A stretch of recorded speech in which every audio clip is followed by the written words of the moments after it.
Yeah. Good morning, everybody. Monday morning, the 23rd of May. It's pretty much the last week of May. I mean, yeah, we got 2 days of it next week. But I mean, this weekend, for many people, Friday is payday, which is a welcome thing. Even if everyone's putting their rates up and everything's costing more, and I'm not going to start the morning with that shit. Promise you.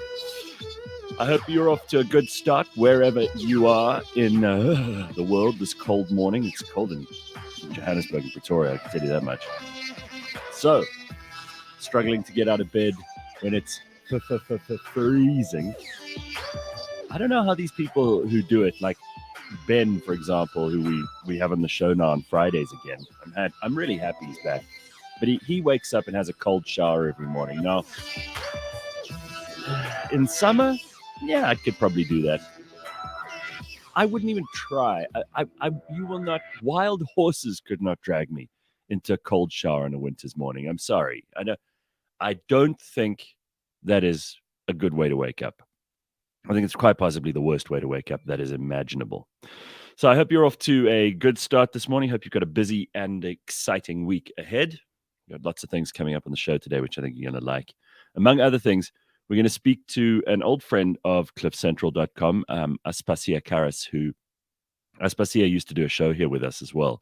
And she prominently writes for several very, very important publications in South Africa, including Times Live. She wrote an absolutely brilliant article about Albert and Charlene, prisoner Charlene. And we're going to talk to her with Dr. Hanan later on, which I think will be a lot of fun. Hey, Leanne Mole, what's happening? Hi there. Hi, good morning. How was your weekend? How's things? How's things? things is good, eh? Oh, it's great. How was your weekend? Oh, it's cool. I had that triple Children's second birthday. Yes. Yeah. How did it go? It was actually so nice to be outside and not wearing masks and having fun and being. I mean, the weather was a little bit strange. We had like 4 seasons in one day. Yeah. But when it was sunny, it was good. Nice seeing people living and thriving and breeding and. But are you seriously only getting back into that now? I mean, no, I just I only really see all of these people together when it's the kids' birthdays, which is a year apart, obviously. Okay. All right. Okay. Gotcha. No, so I mean, I'm talking like long tables, multiple families. Nice. Yeah. Nice. So that was cool. It was good. Awesome. Yeah, I feel like I haven't really had a weekend. You have those weekends where you plan to do very little, you end up doing a lot. Mm-hmm. Friday, it's gone. Geez, Friday ended up being like quite a hectic and busy day. And then Saturday, out of the blue, I did a bunch of things. I went to a friend for lunch. There were about 5 of us there, and it was very, very cool. And sort of just tried to stay indoors and keep warm because really that was like the priority. But I kept thinking about these people in KZN who've now had to put up with more floods. Oh my God, it's actually heartbreaking.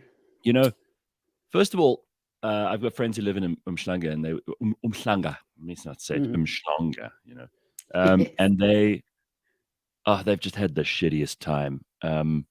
So they had flooding in their place. I mean, they didn't have their house wash away or slide down a mountain like some people did, but they basically, their garage flooded. They had they were walking in water that was ankle deep at least, and they had to replace a whole bunch of stuff, and there's some stuff that they're just never going to be able to replace, and you have to deal with rotting wood and all that shit.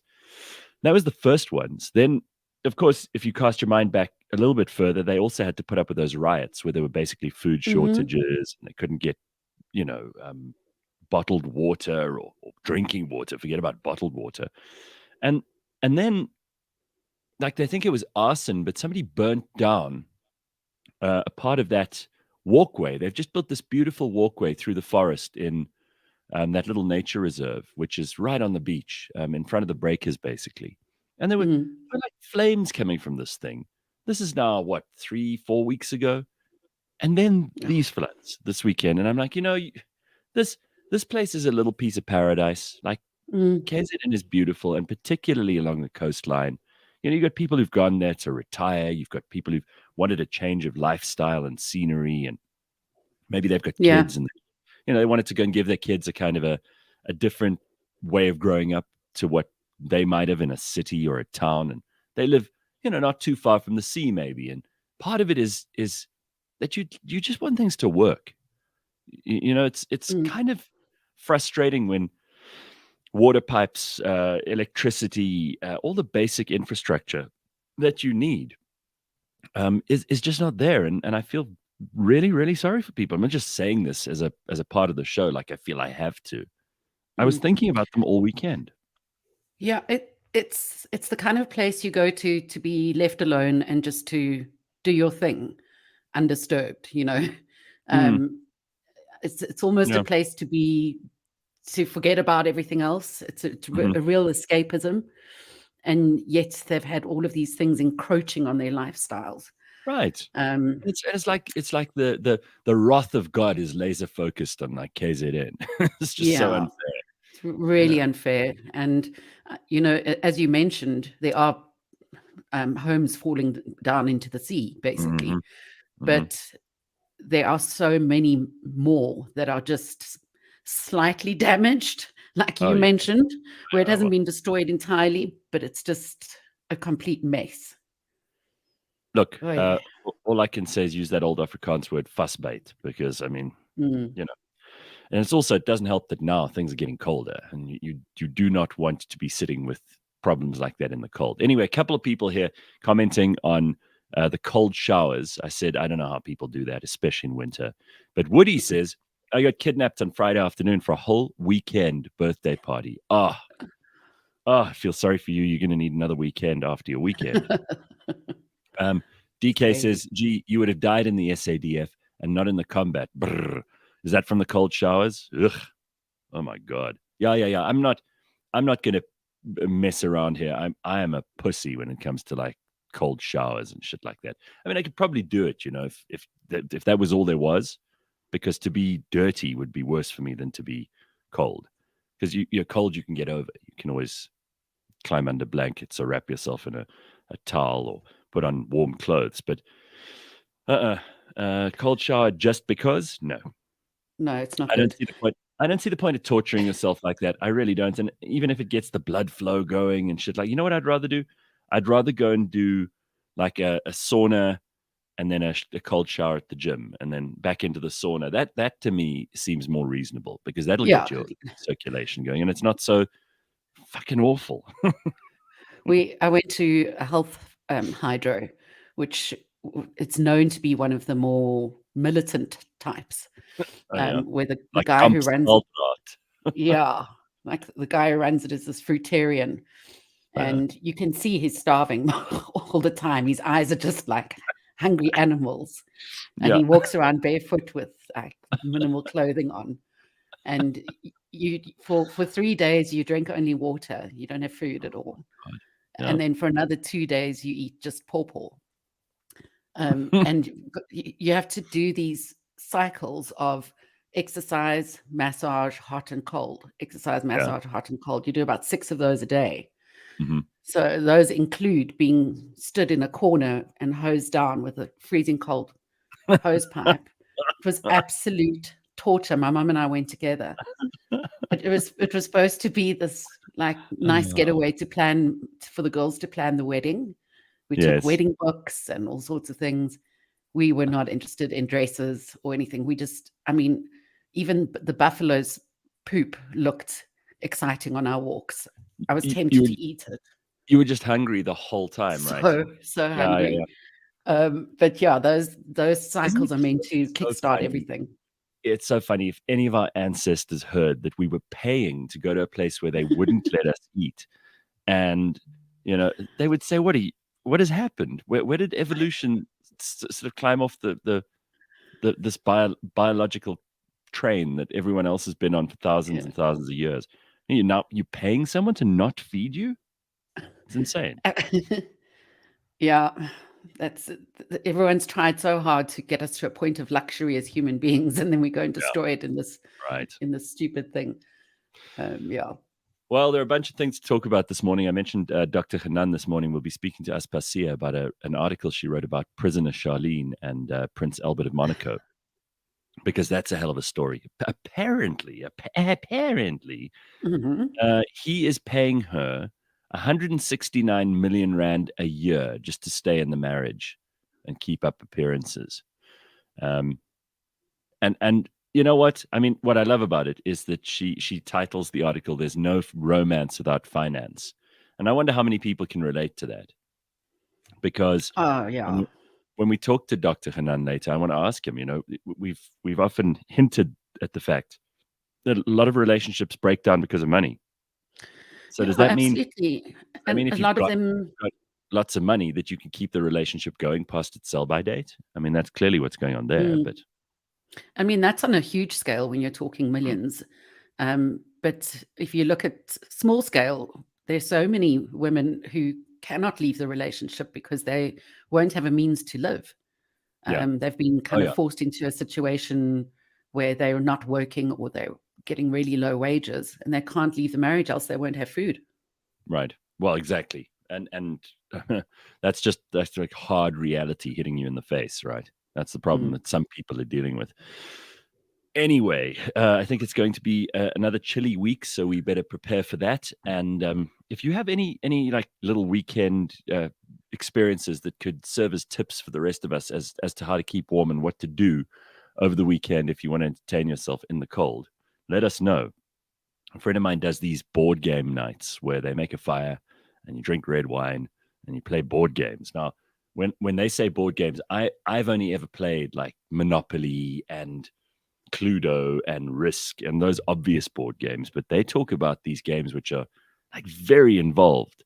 And one of the people who does all that stuff is Rich Mulholland, who we'll actually be talking to this week as well. There are thousands of these board games.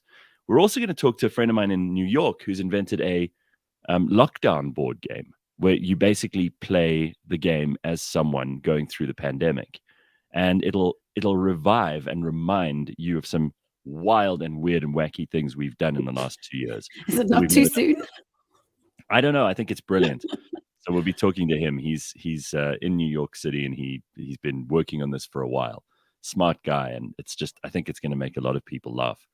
So all of that's coming up. We also, because it's Monday, have Collectomania later on, which is going to be really nice. And this morning we're going to talk to a bonsai collector. I mean, it's not really a collecting thing as much as it is an art, but you know, Mm. the best artists, in this case, the best bonsai. Uh, what would you even call them? Bonsai Experts. fanatics, experts, aficionados.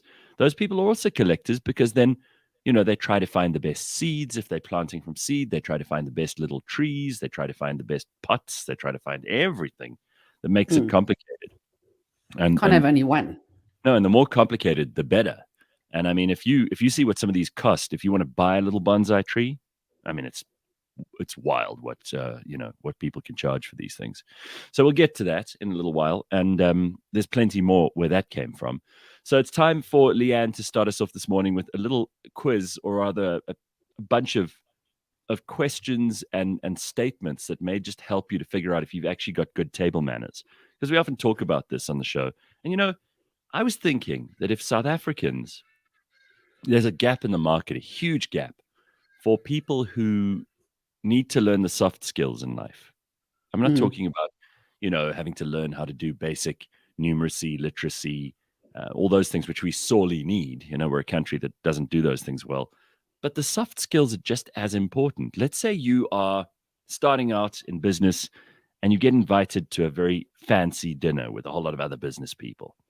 And you're sitting there and you don't actually know how to use the cutlery and the crockery and the glassware and all that shit on your table. And for some people, it's so intimidating.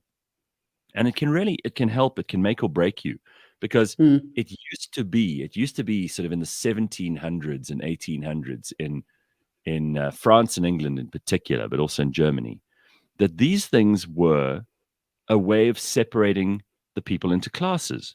So if you didn't know how to uh, which wine to drink with which course, if you didn't know how to eat, how to hold your knife and fork properly, These are like telltale signs that people would use to separate you into, oh, well, that person's obviously middle class, working class, or upper class.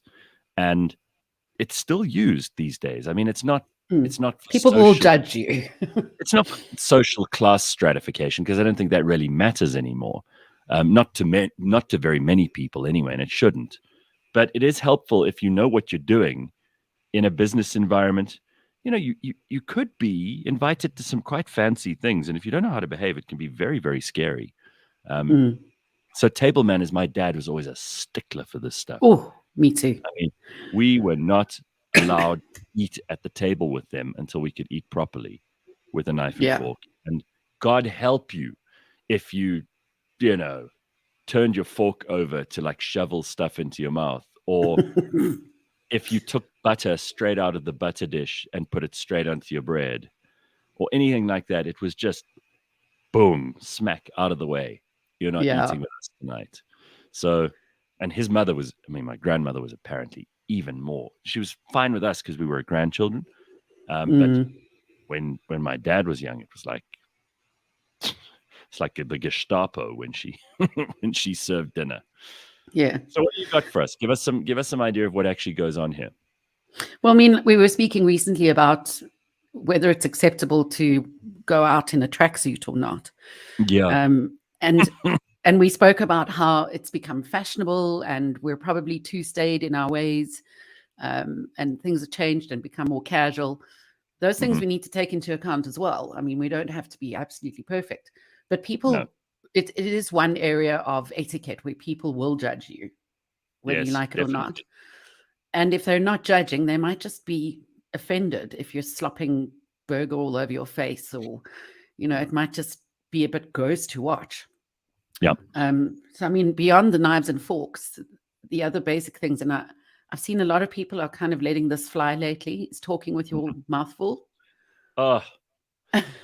People do that, and children obviously do that, and then they're taught not to, but some kids just never ever learn, and then they grow up to be adults who do that. No one wants to see the food inside your mouth while you are masticating. No. So the polite way is to, if someone asks you a question while you're eating, then you cover your mouth with your fingers just to indicate that you're still chewing. Instead of going, I can't answer now because my mouth's full. I can see you doing that. Yeah. Yeah, absolutely. But is that not obvious? Do people not know that? Well, we're starting with the basics here, hey? You never know. All right. Let's do it. And also, if I may highlight, this expert points out, who's written this article, that they had Americans in mind. We've watched movies, we've seen how Americans are at the table. It's not great. No. And again, we're generalizing, but there are Americans and Americans. Of course. We're talking about, somewhere in the middle.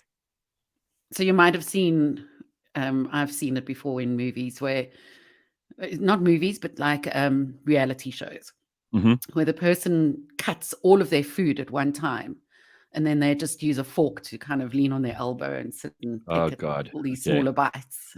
Not allowed So you to do shouldn't that. be cutting all your food at once. It's just kind of better manners. Definitely not. Eating before everyone has been served is a big no-no. It's polite to wait for everyone's food to arrive, unless they say to you, look, go ahead, I've had to recook my chicken, so go ahead. And then there are the conversations, the types of conversations you have around the table as well.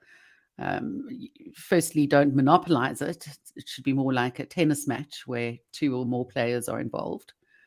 I love rules like that. Like you can make the boring, dull people at the table talk a little bit more, and you can tell the loud and obstreperous ones to talk a little less. I mean, these are things you would think people would be able to figure out how to have a conversation, even if they're not at the table. But people can't, clearly. So you need to be told. Then there's the other thing, of course, of bringing up controversial subjects. What are the things we don't speak about usually? Religion, politics, sex, and politics. No. But I don't know. These days, I don't know anyone who doesn't talk about politics. Maybe not so much sex. It's still kind of not necessarily good table conversation. Drinks, different story. And religion, Yeah, I mean, these are complicated things to get into, especially if you're at a table Absolutely. with people you don't know, right? You're invited to dinner parties. You're put next to somebody who you don't know very well, and your purpose there, I suppose, is to be as charming as you possibly can and avoid things that are going to make people upset or uncomfortable. So you got to be on your best behavior. Got to do that. Yeah, it's kind of like now a new one to add to that, I think, is talking about the COVID vaccine. Oh, It's, just don't bring that up. oh, People have their own opinions. oh, yeah. Hmm. Yeah. And So by the way, this, by yeah, the way, I mean, especially if you sit down and the first thing you notice is that person is sanitizing and they've got their mask on until the very moment they're going to put food into their mouth. Just what you're dealing with there, so don't start ribbing them, because that's what I would do. I'd immediately start like rolling my eyes, but you can't do that. It's rude. You got to supposedly behave. yeah, and it's almost as if a lot of people think they're coming from a place of caring, like Mm, when they're saying, "Why don't you sanitize or wear your mask?" mm. But the same goes for then pushing on religious beliefs. I Yeah. need you to be Christian because you, as my friend, I need to know that you're going to heaven when we die. You know what I I've heard mean? I've heard that. Yeah, I've heard that argument before. It's difficult to go there. So this one I find a little bit controversial because there are certain meals where you do want to use your bread to sop up lingering sauce. Ooh, okay. It's a bit of a no-no. But in a lot of cultures, that's how you eat the meal. Where you may not even use a spoon or a fork, and you use the bread to eat. I Yeah, mean, so you've got to keep that in mind. I think um, if you think about certain Asian countries, yeah, in many of them, you actually leave a little bit of food on your plate to indicate that you're satisfied and no longer hungry. And then we were brought up with you eat everything because there are children in Ethiopia starving. That was yeah, yeah. what we were fed all Hmm. every meal. I always, I always think it's good to leave something. If it looks like you've voraciously attacked your plate and there's nothing on it, it's always like a little bit. Oh, shame, that poor person. They were obviously desperately hungry. I mean, maybe we kept them waiting too long and haven't eaten for 3 days. Always leave something. That's what I do Well, anyway. But here are a couple of comments here. I hate it when people start eating before the host or hostess takes their seat, says Ruth. Um, mm, Cheryl says, I turn into Jack the Ripper if I see someone eats or chews gum. Proof that gum's gone. It grinds my soul. Yeah. Well, poof, she says, that gum's gone. It grinds my soul. Also, Tracy says, using your cutlery to point at things while you're oh eating. yes. Oh, That's, yeah, not acceptable. Leaving the table before you're done eating. Oh, yes, like I'll judge you, she says. Yeah, people that fill their handbags or at business dinners. It's so disgusting, and they're in high political positions. Oh yeah, there are people who come with Tupperwares to a buffet, and they just shovel that stuff into a Tupperware and take it home. but Unbelievable. many families are like that. You Oh yeah, pitch up where there's a whole animal being bride on the spit or whatever. You bring your Tupperwares. yeah. Congo Chris says, Um, "Is it acceptable, Leanne, to burp at the table? Different cultures have different answers." yeah, it's true. That I mean, I don't know if it's an old wives' tale, but there's certain European cultures where apparently it's fine to burp. It shows that you're enjoying the food. Uh, I think it's frowned upon pretty much all over now. Yeah, I mean, I don't know that it would go down very well if you suddenly went in front of everyone at the table. Carl reminded me of this. This is funny. There's a scene in Curb Your Enthusiasm where they have to move Larry to the middle of the table so that he can make and steer an interesting conversation. And there's a name for it in the show. This is Oh yeah. in the latest in the latest season. They're given a name. He's like, you got to be the middle guy, I think it is, or something like that. And the Mm. middle guy has to like move the conversation around the table. So if someone puts you in the middle of the table, that's your job. So you put the more Oof, boring people on the corners. That's that's the idea interesting anyway. Yeah, I don't know. because you usually put the most important people at the head, so that's a new way of doing things. But I Uh, suppose Yeah, I'm not sure any of those rules still apply the way that they. Mm, Again, some of this stuff is so old school, and maybe it doesn't matter if you eat on your lap in front of the TV anymore. It's maybe not the biggest problem. We've all done it, right? I'm sure the smartest people in the world sit sometimes in front of the TV eating takeaway, stuff out of the packet. I'm sure they do when no one's looking. And they're all yeah. like, "Oh, let's use the right cutlery when there are people around." Like, please, what are you trying to do? I have a friend who refuses to eat pizza um, out of a box, or even if it's on a plate, she won't eat it with her hands. Same goes for a burger. She uses a knife and fork to cut them. And Yeah, but her whole you've seen. her whole thing is I because I'm a lady. well, I'm not a lady, but I do that. I mean, you've seen me eat a pizza. I use a knife and fork. I just don't. I don't like to just shovel it in. I mean, unless I'm on my own. But if I'm around people or I'm in a restaurant, I don't want to get my hands full of pizza or whatever. So you eat with your knife and fork. Yeah. If you're Totally just depends on wandering around, setting. yeah, and if you're just wandering around your house and it's like, you had to order something because you hadn't cooked or you've got load shedding or whatever, then you make do. But generally, if I'm sitting down to eat, there'll be a knife and fork for those. Mm, All right. Couple other comments here. yeah. And there are lots of people talking about this stuff too. Three topics that is a rule in my house: politics and religion. Come and visit and put your phone away. So I think that's an interesting point of view from Cheryl. See, the phone at the table is supposedly very, very rude. That's what they Yeah, tell that's you. actually on this etiquette experts list, is talking or Okay. texting during a meal. Okay. Um, it's you might be able to sit down and say, "I'm expecting an important phone call, so please excuse me if that happens." Um, that's kind of what a person would do. But again, if you're in a family setting, I've actually started taking my phone to the table when we have our weekly family of four dinner, Hmm. purely because a lot of our conversation directs to something that we've maybe seen online, or we want to And you have check to look it up. something. Yeah. Yeah. So I think that rule's starting to be bended a little bit. Bended. Tracy Bended. says, I used to waitress as a student. I once served this tiny, frail little German lady Eisbein and a large pint of Bavarian lager. When I cleared her plate, she ripped the biggest burp. It was so funny at the time. Jawohl, mein. Lovely. Little German lady. Mm. Oh gosh. So another thing on the list is not drinking too much alcohol. Oh, please. In South Africa, what chance do you have of that? I mean, look, maybe people won't get totally pissed at the dinner table, but you know what used to happen, and it still does, I think, largely at dinner parties. If you're not clearing away straight away to go somewhere else to carry on drinking, like another room or whatever, don't normally people sit around the table for a bit longer and Hmm. then they order some more, right? And Yep. then they drink some more This and this then expert they says get loose hammered. lips sink ships. Oh, yeah, like that's valuable information in the 21st century. Whose ship are you sinking? What are you talking about? People, people get hammered. Have you not? I mean, this is South Africa. Binge drinking is like our team sport, right? Yeah, but we tend to not be completely rat-faced while we're eating the meal.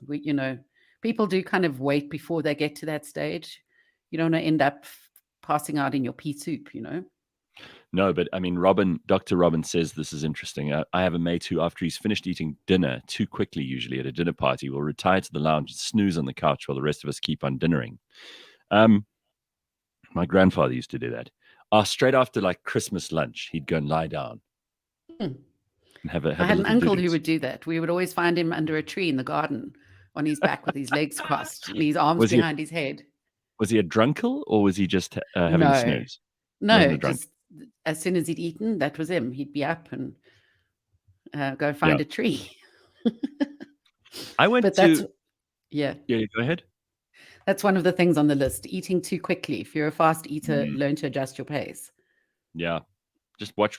If you can see like you've just about finished your food and everybody else is only just starting, you've piled it in too fast. And listen, we say these things don't matter, and maybe they matter less these days. But unfortunately, when humans get together, they will judge each other on these things. And it can get you ahead, or it can help you to figure things out, to make relationships better than if you don't know this stuff. And we call them soft skills, but I tell you what, some people have made decisions to go into business with someone based on the way they pour a drink, or whether they put too much salt on their food, or I promise you this kind of thing has happened. And it's not the weirdest. Humans are bizarre, and these are the things. I think it might come from, again, from evolutionary history, from almost a social anthropological background, because eating together is something, when people say break bread, you only really do that with people that you trust and love, because food was always in very short supply. So if you invited people to share your food, it was a high compliment. And if you're prepared to eat with those people and they don't show you due courtesy, it actually indicates a kind of disconnect, and something that may jar with some deep reptile part of our brain. It's like, I'm inviting you to share food with me and you're letting me down. This is an insult, or it's a mistake I won't make again. And I really think that there is something to that.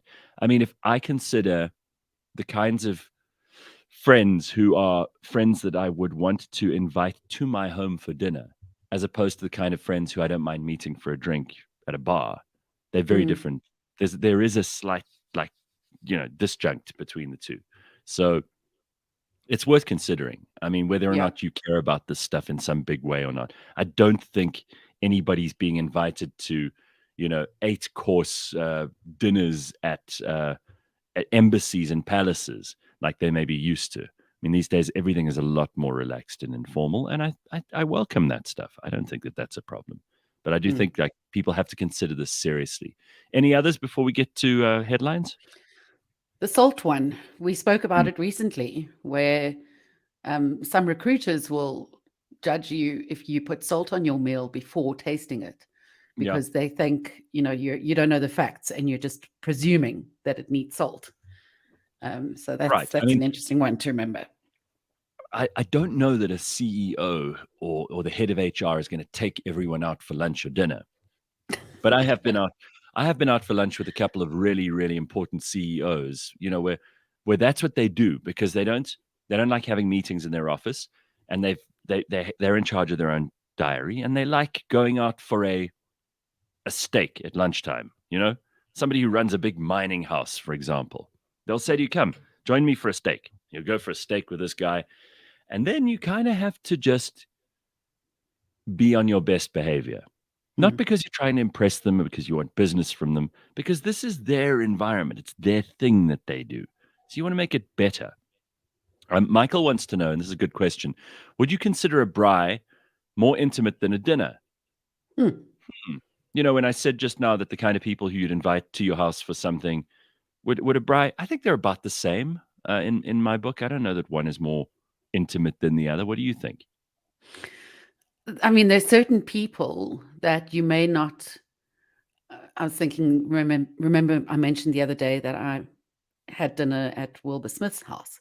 Yes. He's not the type of person I would have invited for a braai. Oh, so You you mean know, a braai is less formal? yes, I think Okay. so. It's something All you're right. more likely to share with people that you know more intimately. Okay. I don't have a reptile brain. That's the queen. I hope I'm not around when she ends her hibernation, says Corona's boring. Well, 96, I don't know how many more humans she could eat. Um, Michael says, I find that people I invited for a braai, I'd invite to dinner, but someone I'd invite to dinner, I wouldn't invite to a braai. Okay, I see Mm, what he means.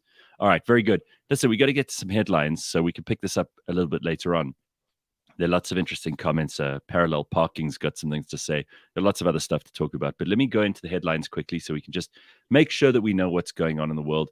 So poor old Elon Musk, poor in inverted commas, because he lost 197 billion rand in one day. Yes. He spent Wednesday on Twitter announcing his political switch from Democrat to Republican. But he, meanwhile, lost value in Tesla. They sank to the lowest level this year, wiping $12.3 billion from his wealth, while Twitter further extended its slide. All told, Musk lost, are you ready for this?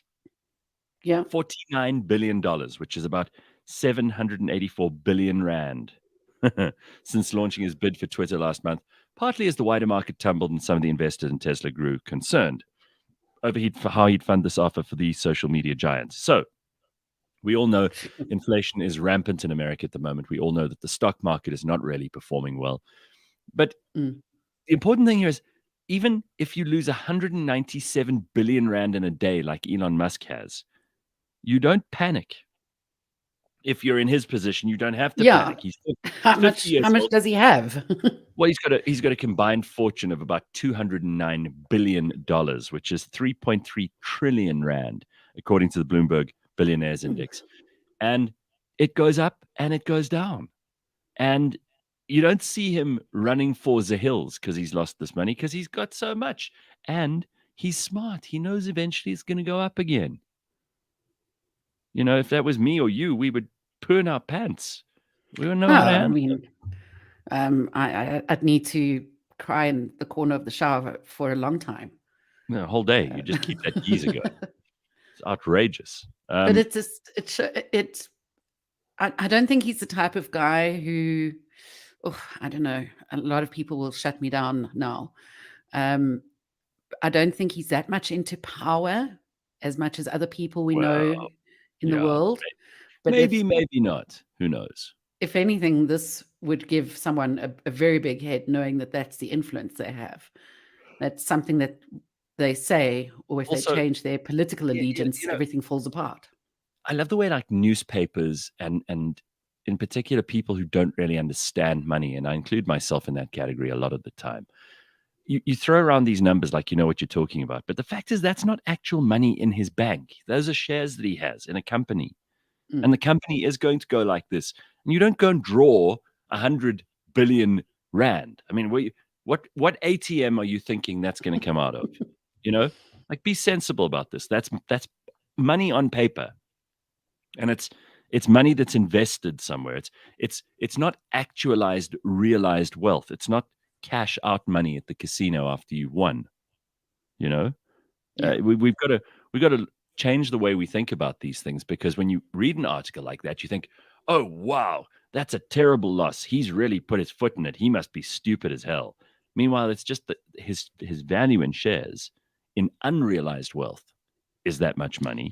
And we didn't go and say, oh, well, he made 147 billion rand today when it goes up. People don't, that's not how it works. Anyway, so poor old beleaguered KZN.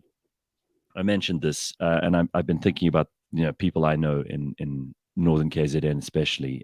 They've been hit by severe flooding once again. Multiple reports of damage, with a block of flats in Mshloti being evacuated after it started to collapse. Medic Response said, together with NSRI and police, search and rescue divers on the scene in that area, we safely evacuated a block of flats that was starting to collapse due to the current rain. One of the main entrances to the area is also partially collapsed. One motorist who drove past said, this is quite a serious situation. This is an entrance road to Mhloti, and it is looking quite bad here. I don't think this road is going to hold out for long. The water here is treacherous. It's unbelievable. Several other roads in the Durban area have also been flooded with collapsing banks. It's really bad. The Weather Service says it expects rains to continue this week.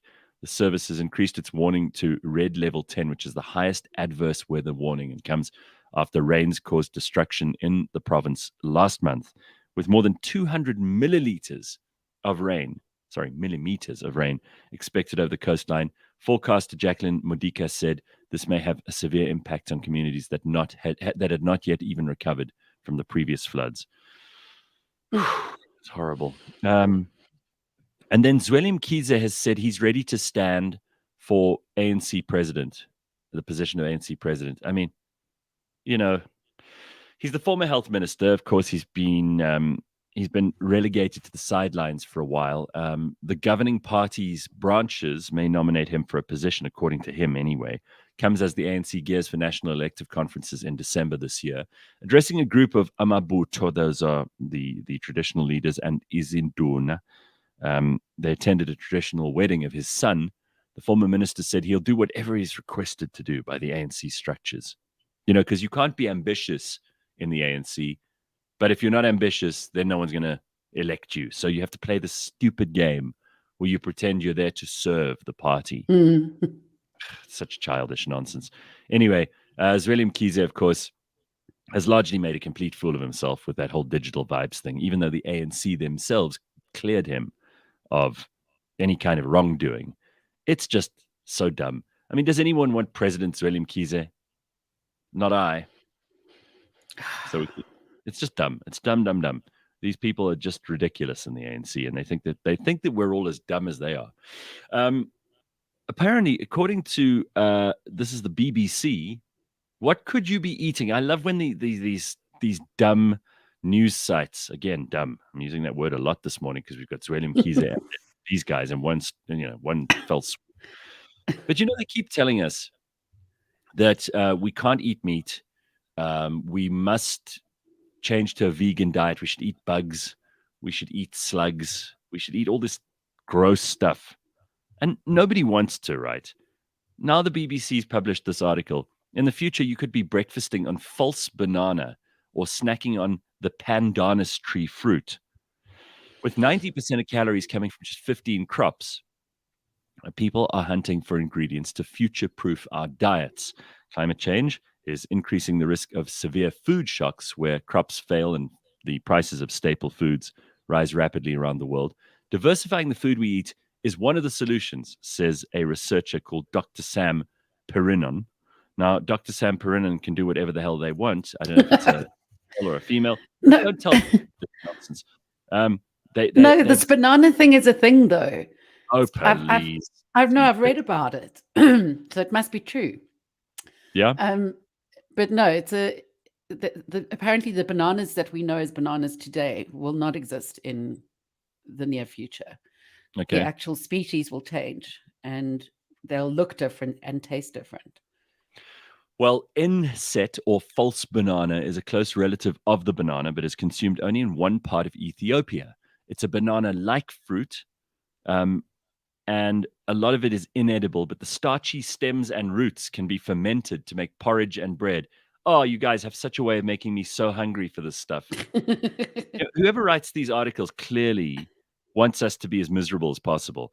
So they talk about this pandanus fruit, which grows in the Philippines.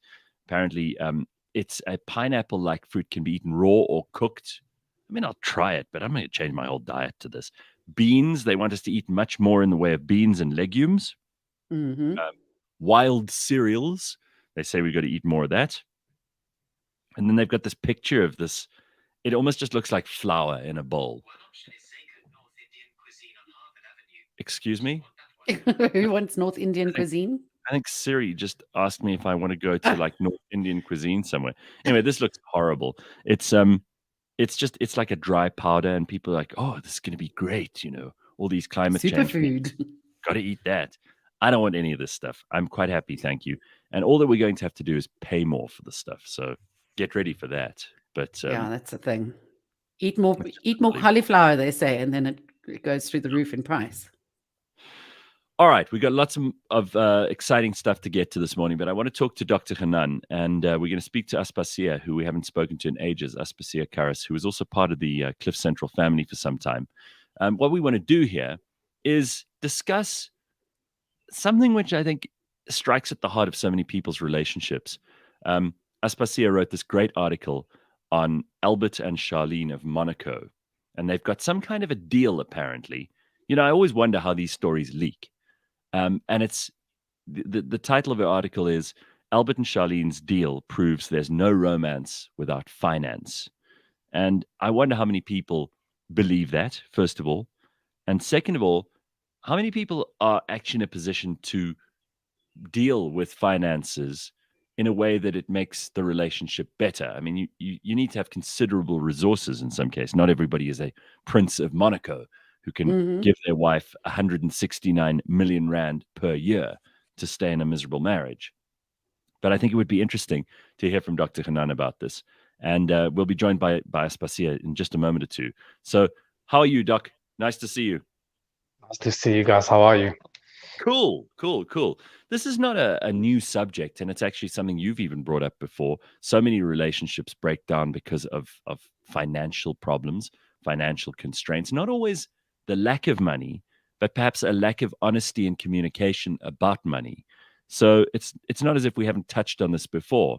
And I know you've read Aspasia's article as well. We'll get to the situation in that particular story in just a moment. But am I right to say that it isn't about how much money you have? It's about how you and your spouse, your partner, communicate about money and how you deal with each Yeah, other. for sure. That's exactly right, Gareth.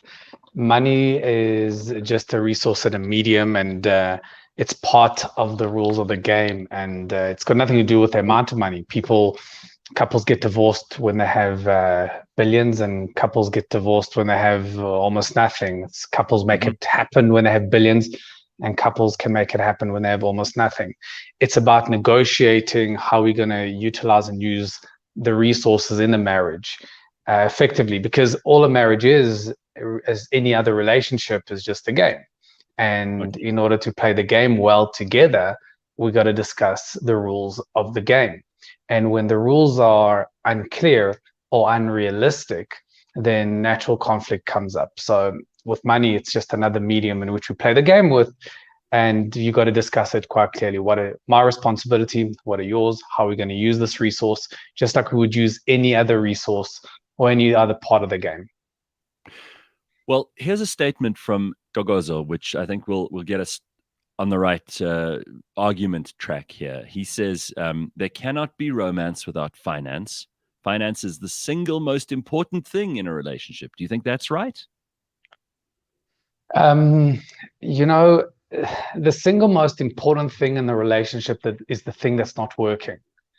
So, they say when intimacy works in the relationship, it counts for 10%. When it doesn't work, it counts for 90%.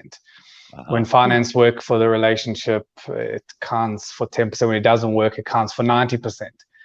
So suddenly when there's an element to the relationship that doesn't work, that's the single most important thing. Imagine, I'll give you an analogy, driving your car, and suddenly there's a flat tire. 99.9% of the car might be functioning incredibly well, but that one tire is just messing everything up. And in that moment, that is the most important thing in your drive. That is the most important thing in your journey. So, there's a couple of fundamentals for any relationship, and you got to make sure that everything is not perfect, but certainly functional, so it doesn't make it the whole problem. So the single most important thing in a relationship is the thing that doesn't work. That makes a lot of sense. I like your analogy. Hugely. I think I might have not had failed relationships if I thought of it that way. No, there's many elements to a relationship, and you got to make sure that all of them are functional, not perfect, functional, so that it doesn't break down the whole car. All right, so there are a lot of other questions that are coming up in my mind here, but let's just talk about your experience in practice. I mean, you've got so many clients, and I'm sure many of them have got massive relationship problems. What would you say is the single biggest reason for those relationships to fail? And if it's finance, I'm not saying it is, but if it is, what aspect of that can be the most dangerous? Like, is it not being open and honest about the money? Is it about being maybe too schnorrer if you're the one person in the relationship, or maybe being too frugal if you're the other person? Like, how does it break down actually in your experience, and having seen so many people over the years who've tried to keep it together or just decided it's not worth trying to keep it together? Yeah. So look, as I said, there are many different aspects to make a relationship work, and finance is just one of them. And there's no one main reason why a couple would naturally break up because of a finance issue. Finances are just a one stress. Kids could break up the marriage. A lack of practical contribution can break up the marriage. Lack of communication can break up the marriage. I'm going to be quite boring here, but the number one reason why couples don't make it is because of a lack of compromise and communication. Those are the two most important thing. And I've said this before, and I'll say it again. When I see a couple and they come here and it's one of the partners say, it's my way or the highway. This is the only way that I'm prepared to make this work. Otherwise, I'm out of here. That's when I stop seeing them, because without compromise, there's no negotiation. And a relationship is really all about, well, where are we going to meet to make this work in the next 40 years?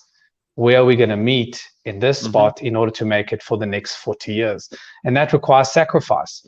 And if couples are not able to sacrifice, unable to get creative, and as I said before, it's sometimes not even 50-50, sometimes 80-20 your side, sometimes 100-0 my side.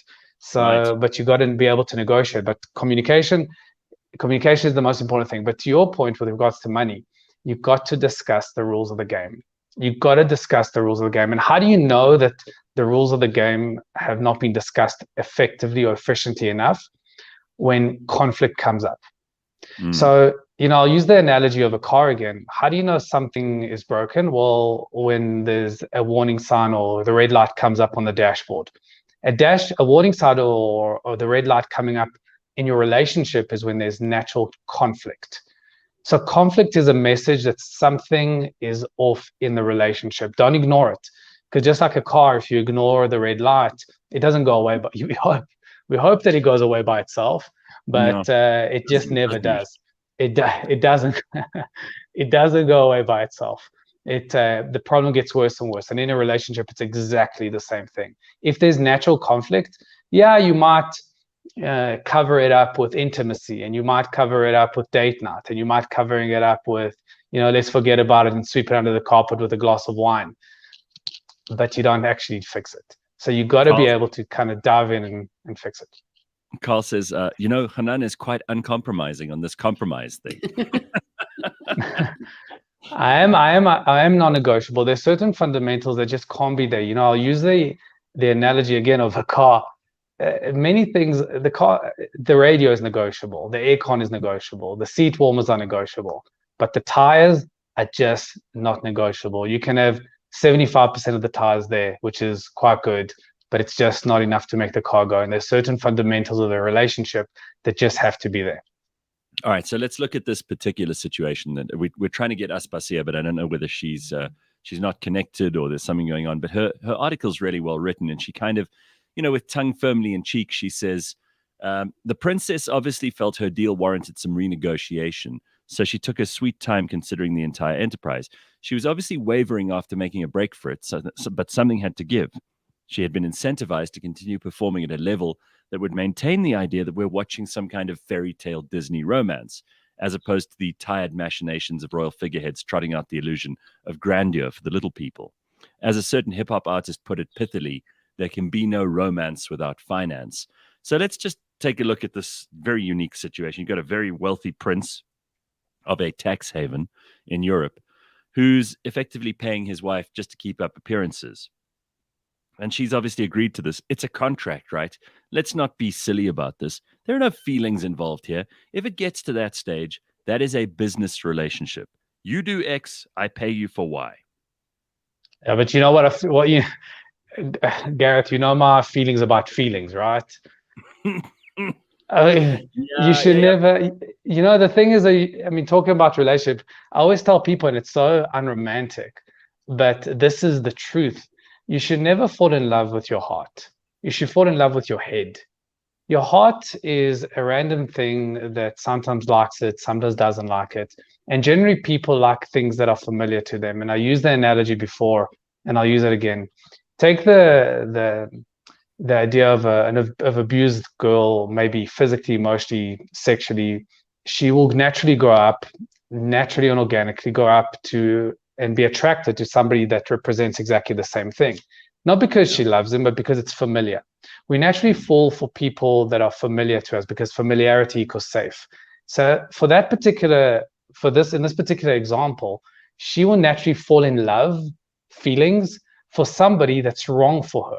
And if you give her the right guy, she will naturally not feel for him. So if you are guided by your feelings, you're naturally not going to go for what's necessarily right. You will go for what's safe. So you should never be guided by your feelings. You should be guided by your head. Now, then people say, Hanan, isn't a relationship all about feelings? Well, the truth is feelings will always follow if the boxes are ticked. So if there's trust, if there's communication, if there's intimacy, if there's attraction, if there's compromise, if there's common and shared values, the more you dive yourself into that kind of relationship, the safer you feel, and then the feelings can come up. So yes, feelings are important, but they are secondary to ticking all the boxes and making sure that all the ties are there. I think a lot of people are going to be listening to that going, oh, I don't know if I agree, Dr. Hanan, but you're right. I mean, it makes sense. And that's why in this case, I suppose, it is a business relationship. And if it's working for Charlene, at least to the point where she's making a ton of money and she just has to appear on the balcony every now and then and wave, then at least the rules of the game, which you mentioned earlier, are established at the beginning. The rules of the game are established. And I'm not saying that you should not feel for the other person, but make sure that the boxes are ticked. It can't work the other way around. You can't have feelings for somebody and then there are no tires in this car. It's just you're going nowhere. You got to have the tires first and then fall in love with the car. So then, I mean, we can have a moral discussion about whether it's right or wrong. And in South Africa, there are lots of older men who have money, who have much younger girlfriends. We call them blessers and blessees, right? We can't really fault that if we're not in it, because maybe the girl is getting exactly what she wants in terms of stuff is paid for, there's money in the bank. That's all she's really in it for. The guy's getting what he wants. He gets to have an attractive young girl around him. He gets to have maybe the sex. He gets to have the exciting life. He gets to have the energy of someone who's probably, above his pay grade in terms of looks or age or anything else. But essentially, he's paying for that company. And that's how it works. And as cold and perhaps in some people's opinion and immoral as it may be, that's the relationship. That's the business. Absolutely. They each put each other in the right box, and that's how they treat each other. The biggest thing that I see in my practice in terms of conflict is when people put other people in the wrong box. So in other words, they see a person in a particular way, but they treat them differently. And I'll give you a quick example. I had a patient, she found out her boyfriend cheated on her of 8 years. And she sits in my office, she says to me, Hanan, I just want to go out and I just want to mess around. I just want to have playful, superficial, sexual relationships with other men. I've never had that in my life. That's what I want to experience. Cool. She meets a guy and they have incredible attraction towards one another. And that's what happens. And on the second date, he turns to her and he says to her, so tell me a little bit about your family. And she goes, no, that's not our relationship. And I said to her, good for you. She put him in the right box. He tried to escape and she put him right back in the box, because that way she would never get hurt. Their relationship was nothing but physical. The moment you wanted it to be more than just physical, if she had let him out the box, she would naturally get hurt, because that's not what you wanted. He didn't represent that to her. So she put him back in the box. And that's where, and by the way, in that moment, he has a choice. He can go, well, okay, I accept the deal. I accept the contract, or I don't accept the contract. But at least it's an honest relationship and nobody's going to get hurt. So be very forthright with what you want out of the relationship. Well, there's going to be a lot of controversy around this. I'm sure there are going to be people who say, oh, well, if that's the way that she's going to behave, then she deserves to get hurt anyway. And some people say it's right, it's wrong. You don't know unless it's you in there. But I love it. This is why we have this discussion with you. So thank you, Doc.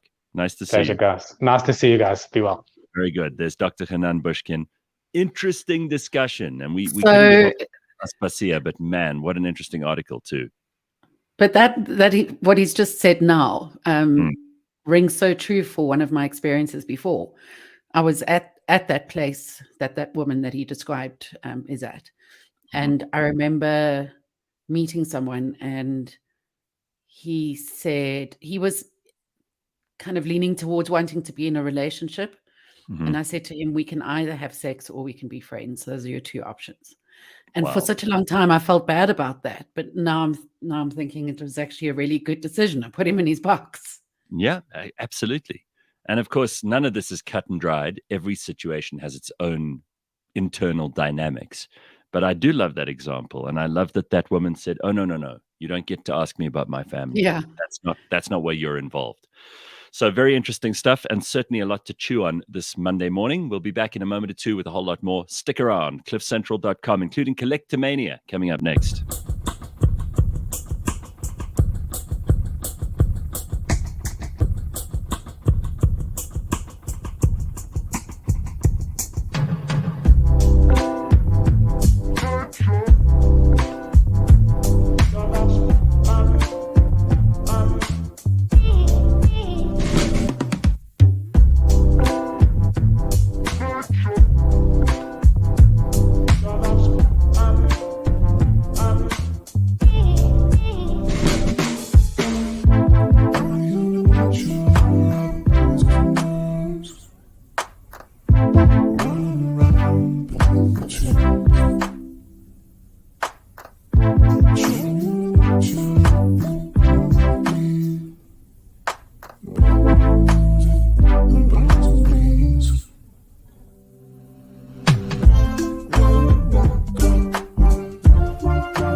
Do you suffer from collectivism? I started collecting when I was about 8 years old. Do you have an obsession with objects? I sort of got into collecting TV cars. Are you a fanatic? A devotee? Are you someone exhibiting enthusiasm or strong passion? When lockdown hits, when everyone was kind of bored at home, they started Googling, like, what are these things worth these days?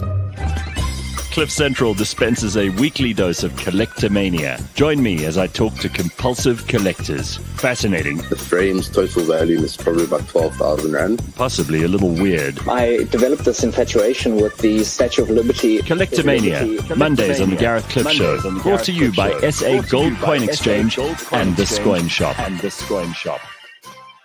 Yeah, good morning. It is Monday morning, cliffcentral.com, and we got lots of stuff to get to, including Collectomania. That's on the way a little bit later on. We're going to talk to someone who's collecting bonsais and who grows and cultivates bonsai trees, which is very exciting. But I have managed to get hold of Aspasia, who we haven't spoken to in ages, so I don't want her to disappear before we get to say hello at very least. Aspasia Karras, it's so nice to see you. How are you? Hello. Slightly discombobulated. I apologize. No, it's fine. I know we were trying to talk to you with Dr. Hanan earlier about your fantastic article in Times Live about Albert and Charlene, but it's good to have you on anyway. So I thought we'd talk to you about the article and a whole bunch of other things. So first of all, I just love it. You're so sarcastic about these people, but essentially your article just basically... I thought I was being genuinely sincere about the whole thing. Yeah, no, because you're such a sensitive soul, you. Oh. Aspasia, the article, the nature of their relationship is essentially that of a blesser and a blessee, right? And we understand that in South Africa. So just tell me, because I mean, we've already spoken to Dr. Nunn, the psychologist about this, and he basically told us that he reckons that a lot of relationships break down because of finances, just because people don't tell each other in honest ways about the nature of the game. And I mean, you've been writing you've been writing countless articles, and you've dealt with so many interesting people. You've interviewed so many interesting people over the years, so many publications. I mean, is it your belief that, like Dr. Hanan said, basically it's really a contract. It's essentially about using your head, not your heart. Where do you think we make the mistake, in your opinion, when it comes to people who lead with the heart and then they think, oh, my relationship, if my feelings are good about someone, then the relationship's going to work. It's not really like that, is it? Well, I mean, I think that's why in that particular article I was talking about Roman contracts law and just I love it. the background to relationships, because people in the past, obviously, if you look at just even royal marriages, this notion that you were getting married for feelings was entirely nonsense. You were getting married because people were doing, international sort of treaties, relations. Well, yeah, they were setting up contracts, and it was a contract. I don't know that. I think what has happened, at least I think since the 60s, because I don't imagine people thought this was happening before, but there's this notion that romantic love and marriage are as one. Yeah. But when you see people getting married in a large multitude of countries in the world, they're not getting married like that. Well, there's also this very controversial point of view. In places like India, for example, there are a lot of arranged marriages. Yeah. And they've done research around arranged marriages, even in the first world, and I say that in inverted commas, where a lot of people in arranged marriages tend to have longer lasting and, again, in the experience of the people in them, better marriages than the ones who fell in love and then later on fell out of love. Well, I don't know what the psychologist said earlier, but having missed that entire episode, but yeah, I think that if you probably came into the marriage with the notion of what it was that you were there to do, which was procreate, continue your family traditions, run, I don't know, the finances of the families down generations, you probably have a less rosy tinted approach to the whole thing. But if you came with it, yes. But also, I mean, I'm not entirely sure on that basis how happy say the ladies being forced into arranged marriages in Afghanistan. Yeah, not so great. Are those people to be happy in their marriages? I mean, I think it can swing in roundabouts. So I do think that having a psychological knowledge of yourself, though, maybe helps to know what it is that's triggering you or making you think that all this chemistry is happening. What is it that's actually happening? It's so funny. Charlene, I don't know. I mean, now we've heard multiple stories of how she wanted to run off before the marriage happened, like on the day of the marriage.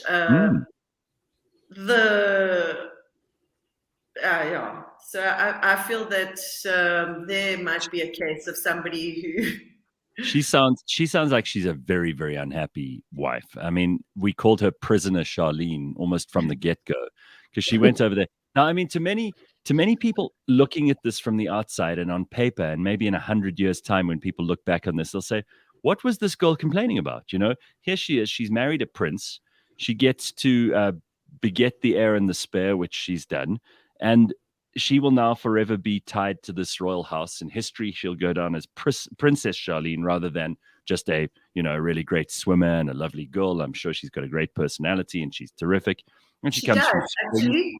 Yeah. I mean, we shot her a few years ago for our cover when I was editing Morricone, and she was fun. She was fun. So tell me, I mean, like, what would you say is this happy medium between that cold, hard contract stuff that you write about in the article and actually finding some happiness? Because you are going to spend your life being quite miserable around someone that you absolutely don't love. Keeping up appearances. Keeping up appearances. Fortunately, we're not all married to princes living in the monarchesque kind of compound in Monaco.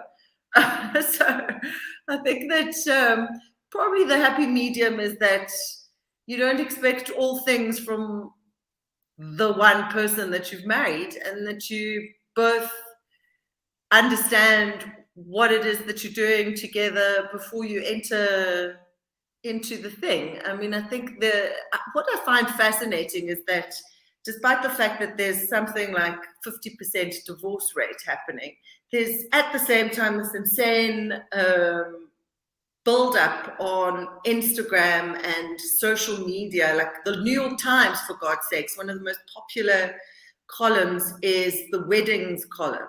So there is this deep desire in people for true love, and they want to manifest it in the most excessive weddings possible. I mean, when you see these weddings, you think, what is going on? So there is a deep-seated desire for romantic love and the tropes of that romantic love. And we look to celebrities and go, look at them. They represent it, you know, the Meghan and Harry dream. Like, this is what true love, true romantic love is all about. And we want a piece of that. And especially if it comes in the package of like a princess, and it's the Disney-ification of our lives.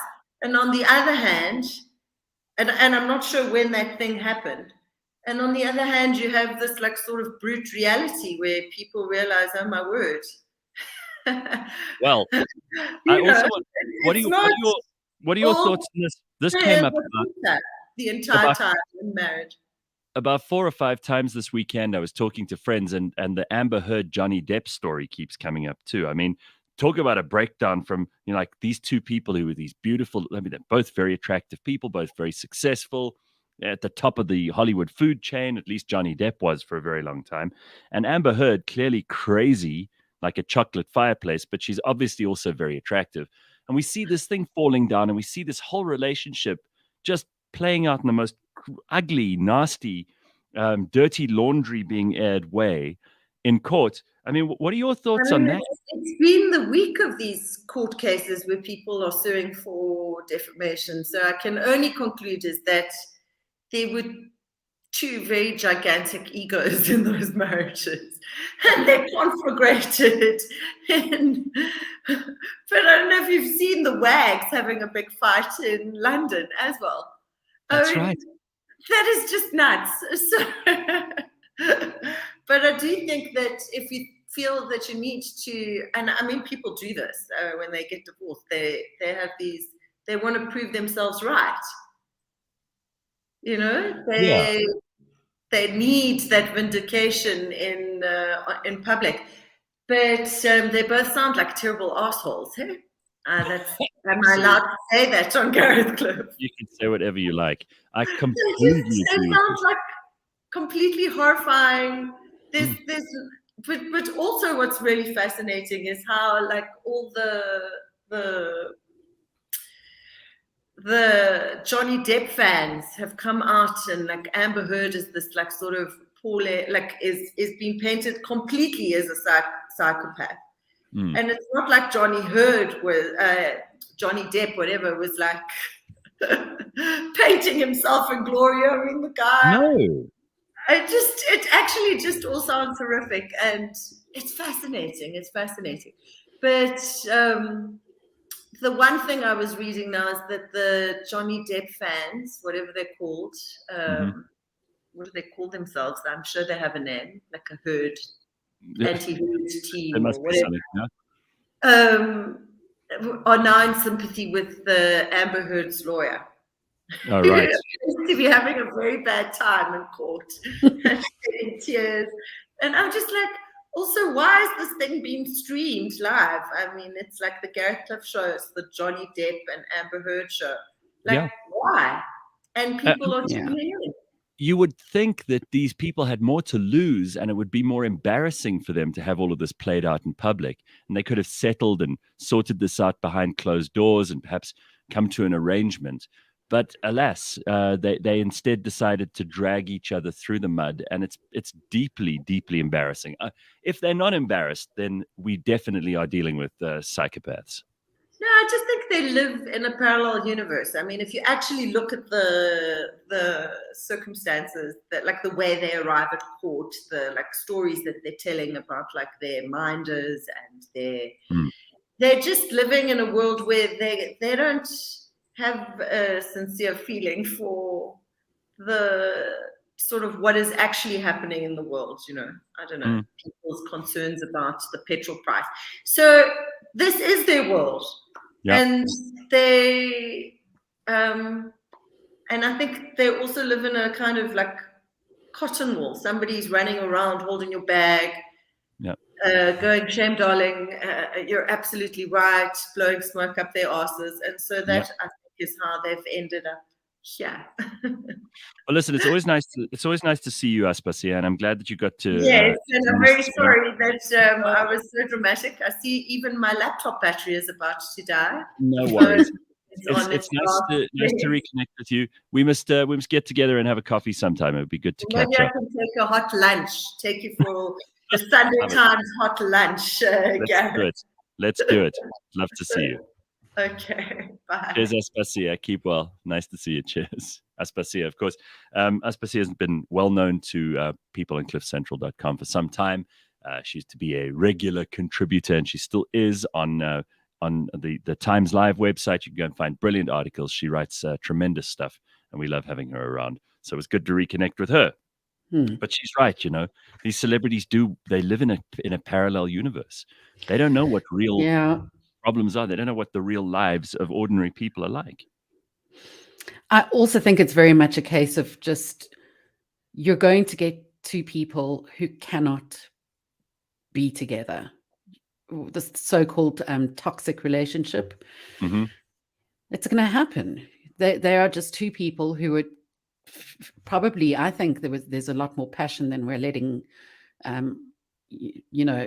think that they loved passionately and they fought passionately, and it was just too much. They were just opposite electric forces. Yeah, they'll annihilate each other.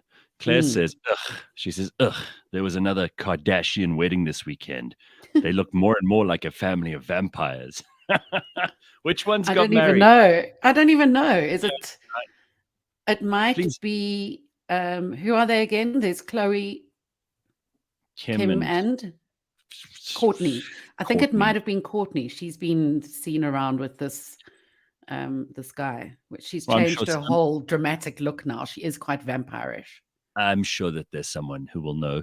In our audience, they're just much smarter people who pay attention to all the infinite detail of what's going on in the world. I don't know. I didn't even know which Kardashians I was talking to when there were two of them sitting right in front of me. So exactly. Parallel parking says they are vampires. Yeah, I think that's true. And Bruce Jenner is a hero, according to Corona's Boring. Well, there is no more Bruce Jenner. That is called dead naming. Her name is Caitlyn. Yes. So yeah, don't get it wrong. Oh my God.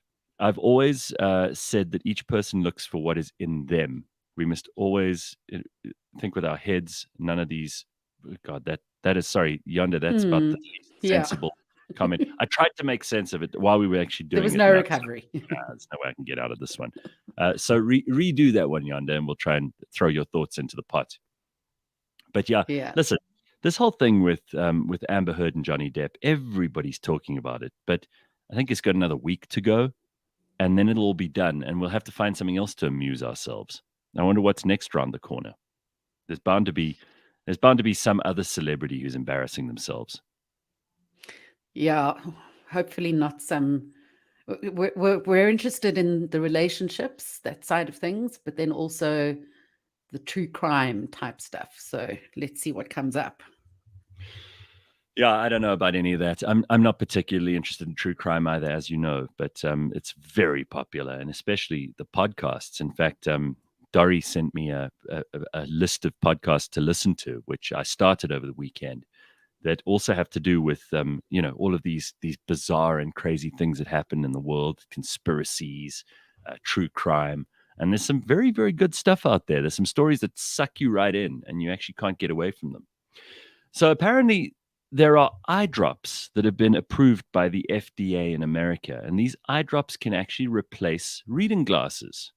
So this might be something that we want to think about using in South Africa. There are lots of people who have reading glasses. If you could take these eye drops, you'd be able to improve your eyesight without having to put on glasses. I saw this a while ago and it hadn't been approved yet. And I thought, well, maybe it's hard to believe that something like that can work, right? Yeah, of course. I mean, it doesn't. Although if you think about it, I mean, the lens of the eye is probably what is in need of some kind of adjustment here.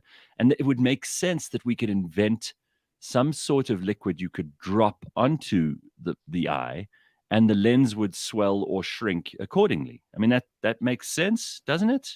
That's exactly how it works. So these drops target the focusing mechanism in the eye. The drops shrink the pupils and increase focus on the eye. So it's called Vuity, Vuity. They've just been FDA approved and apparently will be a life changer. So they're meant for people dealing with presbyopia, which sounds like it's really niche, but it's a very common age-related eye issue that basically causes blurry vision. So yeah, I think people have been going for surgeries. And would you do it? Would I do what? The surgery or the drops? Would you take the drops? Oh yeah, absolutely. You would? Absolutely. Yeah. I mean, I'm at the point now where I've always been nearsighted, right? So that means I can see close and I can't see far. So ever since a little girl, I've worn glasses for that, or That's contacts. Right. You often pointed at the horizon and said, "Look at that, that's a ship." And I've said to you, "No, Leanne, you're in Joburg. There are no ships." No, but it was terrible. But, you know, before you actually get a diagnosis as a kid, no one really picks up on it.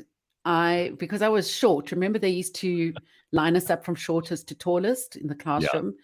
The short people would sit in the front and the tall at the back. So because I was sitting at the front, I never really knew that I had a problem. I could see the projector. You sat in the front because you were a teacher's pet and you used to bust the other kids when they didn't do their homework. I know you. Yeah, no, I was like that. And then it got to the point where I was walking through shopping malls and people were saying, Leanne's really rude. She doesn't say hello. And it's because I couldn't see. So now I'm at the point where the age is setting in and I'm battling to see close as well. Oh, so I'm doing one of these the whole time, you know, dropping the glasses up and down. Yeah. I love those people who they put the glasses on the edge of their nose like that, and then they kind of look down when they're reading. For a reason. It's not just to look stern like a librarian. It's a very librarian. I would 100% try these drops. Obviously only available through prescription. But this is an absolute breakthrough in eye treatment. Congo Chris says we should get Ass a bottle of those eye drops so she can return to her former Mango Groove glory. Yes, that's exactly what I was thinking. Very good point. MM says there are night lenses too. You wear them to bed, remove them at night. You can see all day. Huh. All right. Didn't know that. Yeah. EP47 wants to know, Ass, were you the hottest chick at school? You know what? I've just remembered. And it's something that schools probably wouldn't allow now. But we used to have our newsletter, and in the newsletter, it would be this person wins Miss Legs of the Year. I mean, come on. So did you win Miss Legs or Miss Titties? What did you win? I won Miss Legs and I won Miss Eyes, I think. Oh, okay. But and that was like in the school newsletter? Well, not the formal one, the one put together by students. Oh, okay. I was going to say, if the teachers are putting that together, it's creepy as hell. Totally. Teachers are like, oh, which of the girls has the best legs? Let's vote in this. No. That's gross. Oh, no. Well, you put it past some of the schools. That's pretty revolting. All right. We're going to talk to a bonsai collector in a short while, Terry Erasmus. He's passionate about Japanese bonsai. He has a YouTube channel where he demonstrates, teaches a variety of skills and techniques that are associated with growing, refining, and maintaining many different species of trees. I'm very interested in this. I mean, I don't know that I could actually do it, because you need to be so devoted and dedicated.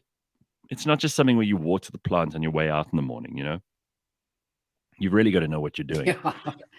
And Jeez. and Terry actually has a site, bonsaitree.co.za. So if you want to go and have a look, you can go and start to do your research on Terry over there on bonsaitree.co.za. And we'll talk to him about what it really takes to do this properly. And the nice thing about Collectomania is we sometimes talk to amateurs. We speak to people who are, they collect bottle tops, or they collect teaspoons, or they collect cartoons maybe. But occasionally we speak to someone who's a real expert, and occasionally we get to speak to someone who spends a lot of time and a huge amount of money and effort sorting out their collection, adding to it, becoming the most experienced and the most informed about their particular topic. And I think that's what we're going to get from Terry this morning. So we'll speak to him in just a moment about the art of bonsai. And by the way, if you've got... Yeah? I was just on the website now, Mhm. and hovering over bonsai, you cannot believe how many different things there are, the tools that you need, the containers, Mhm. the Mhm. pesticides, and it's unbelievable. It's Different a seeds. real... we're going to enter a universe here that we may not Yeah. know a lot about. If you're no fan or fanatic or collector or cultivator of these trees, then you're about to have your mind blown. And that's what I love about this thing. But if you have an interesting collection, or if you know of anybody who has an interesting collection, you want to tell us about it and you want to let them share their story, please get hold of us. contact@cliffcentral.com. And just to remind you, Collectomania, as always, brought to you by the South African Gold Coin Exchange and the Scoin Shop. You can check them out at scoinshop.com. And we had Rail from the Scoin Shop on not so long ago. If there's ever been a good time, just take a look at the stock markets, take a look at crypto. If there's ever been a good time to start thinking about gold and silver and other precious metals, you need to speak to Rail and the people there. They are amazing. They really are very, very smart. They know exactly what's going on, and they will be able to help you figure out how to start your collection there. And not just your collection, but essentially your investment. Let's welcome Terry Erasmus. Let's just see that he can hear us. Hey, Terry, how are you? Simpiwe, I think we got a problem there. Let's just see if we can get Terry's sound up and running, because I don't want to try and talk to him when he can't hear us. Simpiwe will get Terry reconnected, and maybe we won't have such difficulty hearing him. Let me just get rid of him there, and then Simpiwe can bring him back on. So you say that website's complex. Gosh, I mean, I actually remember buying a bonsai for a boyfriend when, a high school sweetheart. He was interested in that sort of thing. But I didn't realize how wow. I'm just looking at it vast now. this is. Branch cutters, splitters, grafting tools. Creating deadwood. My God. This is Carving incredible. tools, brushes. Seeds, soil, maintenance and care. They've got sharpening, moisture probes. This is hectic stuff. It's crazy. Really crazy. This could take up a lot of your time. Terry, can you hear us now? I can, yes, Gareth. Sorry about that. Not sure what happened there. No problem. You're loud and clear, and we can hear you too. Listen, I got to tell you, Leanne and I are blown away. We just went to your website, bonsaitree.co.za. I mean, the number of things that I didn't know you even needed if you wanted to do this. Extraordinary. Yeah, we give you no excuse not to buy something. It's phenomenal. Let's just start at the very beginning. When did your interest in fascination in bonsai begin? My earliest memories is when I was still in elementary school. My music teacher was the one that introduced me to bonsai, and a bit of a funny story because I used to work in his garden quite slavishly to earn pots to put my trees into. You got paid in pots. Exactly. So that's where the weird passion began. Yes. And then bonsai generally. I mean, people have this this kind of distant knowledge about the idea that this began as an art in Japan, and it didn't stay in Japan for very long because it seems to be a worldwide phenomenon now. But do you want to just tell us about the origin of bonsai, where it actually comes from, what the idea was, the philosophy behind it, before we actually start to talk about the trees, the products, the collections, that kind of thing? Sure, Gareth. I think that's a great question. I think depending on who you speak to, you might get different versions of a response. But my understanding is that bonsai actually began either in India or in certainly most people say it began in China. So it was imported from China. The Japanese, obviously, during their imperialistic time. They would have picked up a lot of things from China and imported it. But really today, the bonsai that we know in the West comes from Japan. And the term bonsai means a potted plant, essentially. And so it's something that it's really... To me, bonsai is about really very much about staying connected to nature. In the society that we live in today, there is a major disconnect between our office, home sort of living and nature. And I think bonsai has certainly helped me to reconnect and to be more observant of my surroundings, and particularly, of course, trees. And I love trees. There's something special about walking around in an old forest or just looking at some majestic tree, of which in South Africa we're very blessed to have many of them in a lot of the botanical gardens that we have access to. And even on where I live in the Cape, in the winelands, there's stunning old oak trees and yellowwood trees and camphor trees. And so in bonsai, we're really trying to, in our small way, capture that feeling and what we're seeing, and through various techniques to imprint that on a tree that we can have in a containerized environment. And obviously, after many years, that tree has sort of develops a presence of its own, which is where that question that everybody loves to ask is, how old is it? It's the first thing I always get asked. Gareth, I think you're on mute. Yeah, basically, I mean, these things are beautiful, but can any tree be turned into a bonsai? One of my oldest teachers, he would always say, you can bonsai anything, but not everything is worth bonsaiing. There is certain species, or there are certain species that are better suited to bonsai, and those are the ones that eventually become quite popular. Things that don't like their roots to be disturbed, which would be many of the fynbos type of plants or family that we have. But there are others. The jacaranda tree is one that a lot of people ask about, and the willow tree is another one that in South Africa a lot of people ask about. And although there are some of them that are suitable, a lot of the times due to the leaf structure or some other characteristic about the plant, it just doesn't make it as suitable for use as a bonsai as something else like, say, for instance, an acacia, or as we're supposed to call it now, the Senegalia, which or the baobab tree, yeah.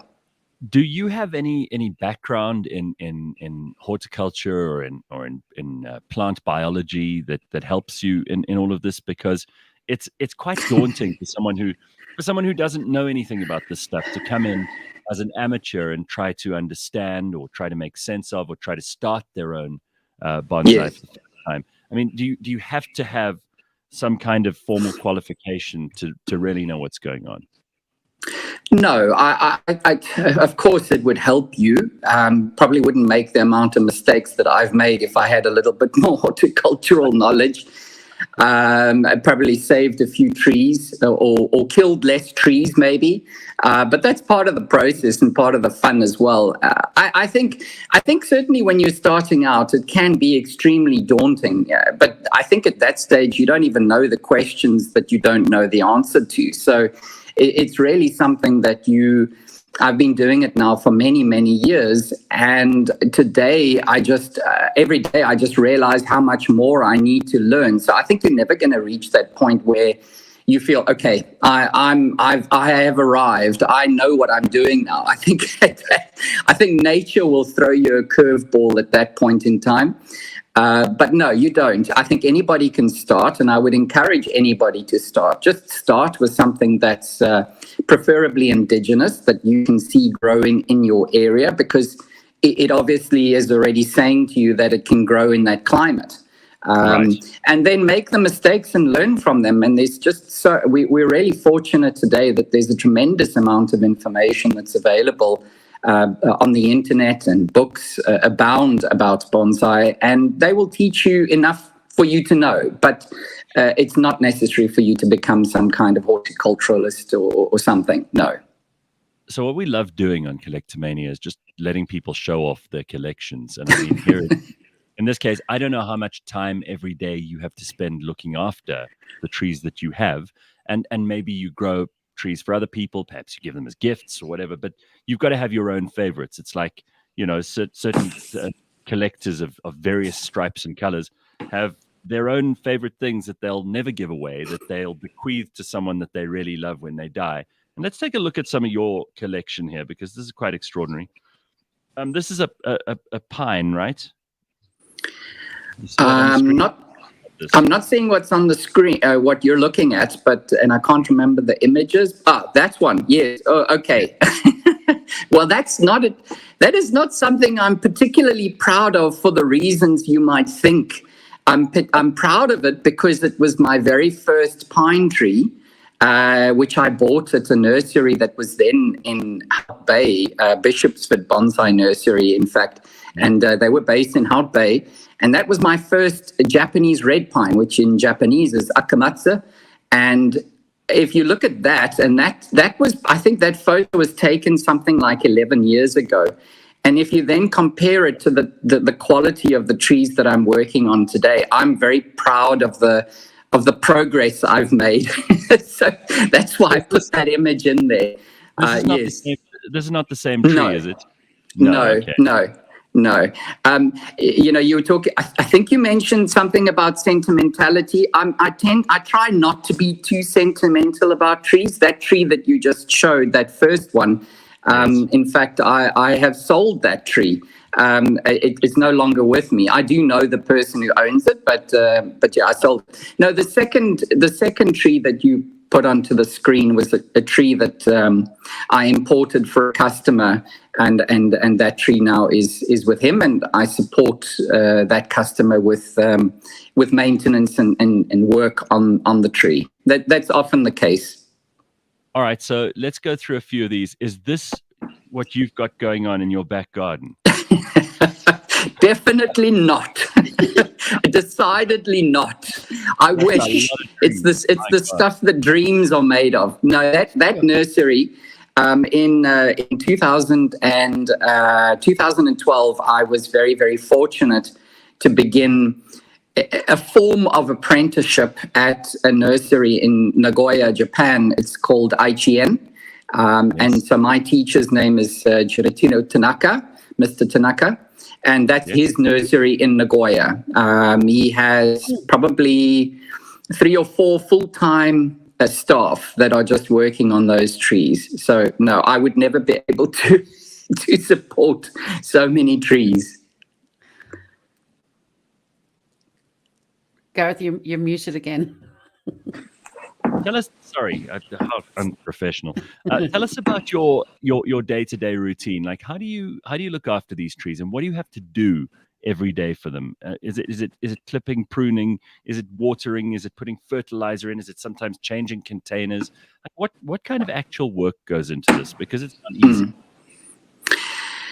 No, it's it can be quite routine, but I think I'm very fortunate because I work on, at the moment I have quite a number of customers' trees at my house, so the range of species is quite extensive. You know, I have everything from acacias to speckboom to Pride of Indias, and it's quite a challenge for me, which is partially why I love what I do so much, is being able to to look at these various species and have to work out what is it that I need to be doing on them at this particular time of the year. So yes, all of the above that you mentioned. I mean, at the moment, there's a lot of, on the pines, I'm having to pluck needles. I'm having to thin branches out to allow sunlight into them and prepare them for winter styling and then subsequently for spring growth. Some of the trees, the junipers, are being pruned to encourage backbudding on them or to encourage more juvenile or younger, more vigorous growth. The olives, our wild olives that we have in South Africa, quite a wide range for them. Most bonsai artists and collectors in South Africa have at least an olive in their collection, and a lot of those, and those are at the moment, I'm pruning a lot of those. But fertilizer is something that, yes, it's done during active growing periods, but now going into winter, we'll remove the fertilizer. We use wire to shape the branches, which is part of achieving this goal or vision that we have for the tree. So some trees will be wired now, but many of them will be done during winter. But yeah, to decide whether to prune something or to let it grow, this is all part of the process of gaining an experience, because you don't want a tree to look show ready, as we might say, or to look at its best 365 days of the year. You do need to allow it to grow, and then you prune it back, and then it responds. So yeah, it's great fun, but yes, it keeps me very busy. And you've done quite a lot of training. I mean, you mentioned this apprenticeship in Japan with this Yes. master. But I mean, Yes. other training. I mean, are you constantly learning? Are you reading? Are you researching? Are you talking to people Yes. internationally? You're watching YouTube videos. I'm sure there are people all over the world who are fanatical about this. Absolutely, Gareth. Yes.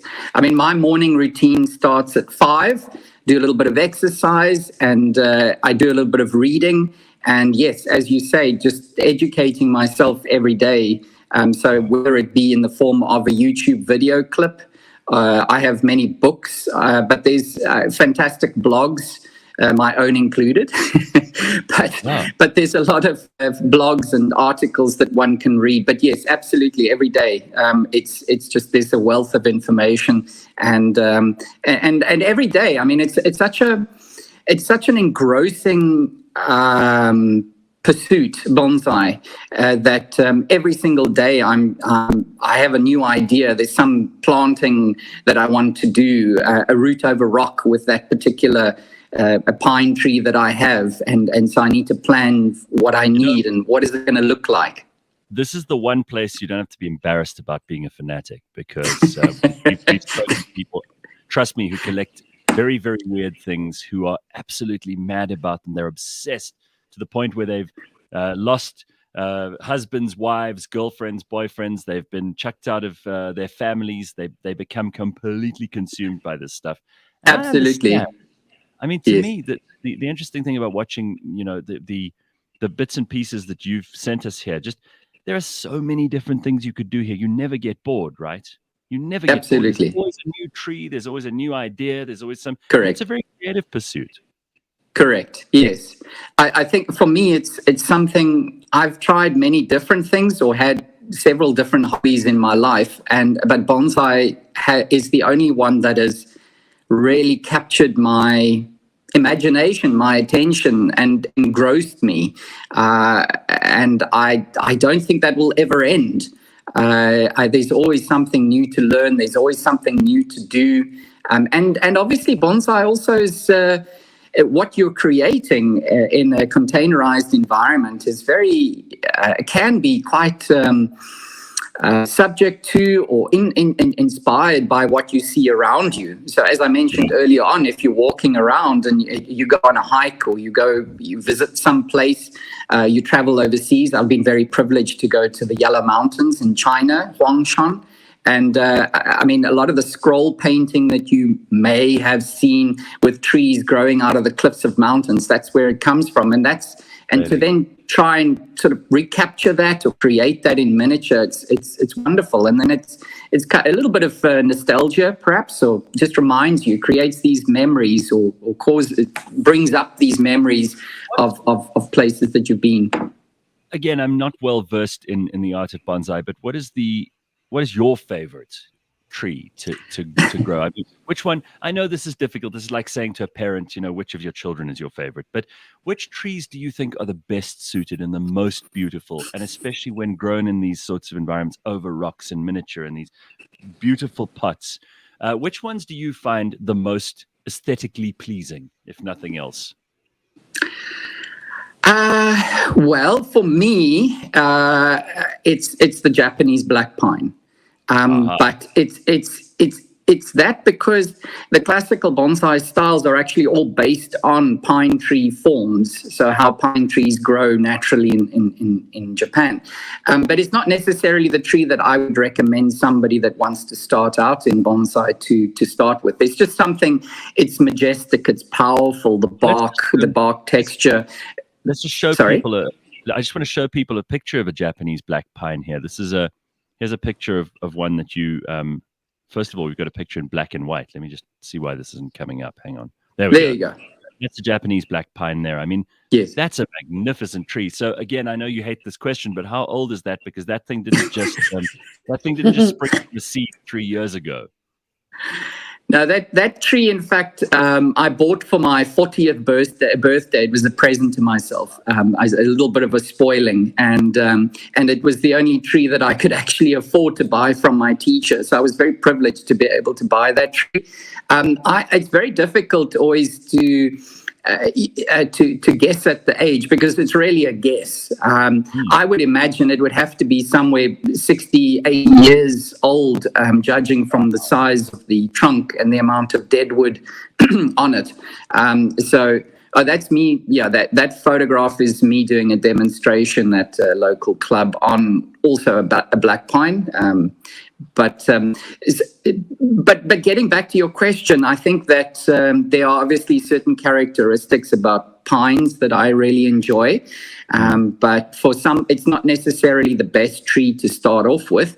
As I said earlier, I think a lot of the indigenous trees would probably be a better starting point.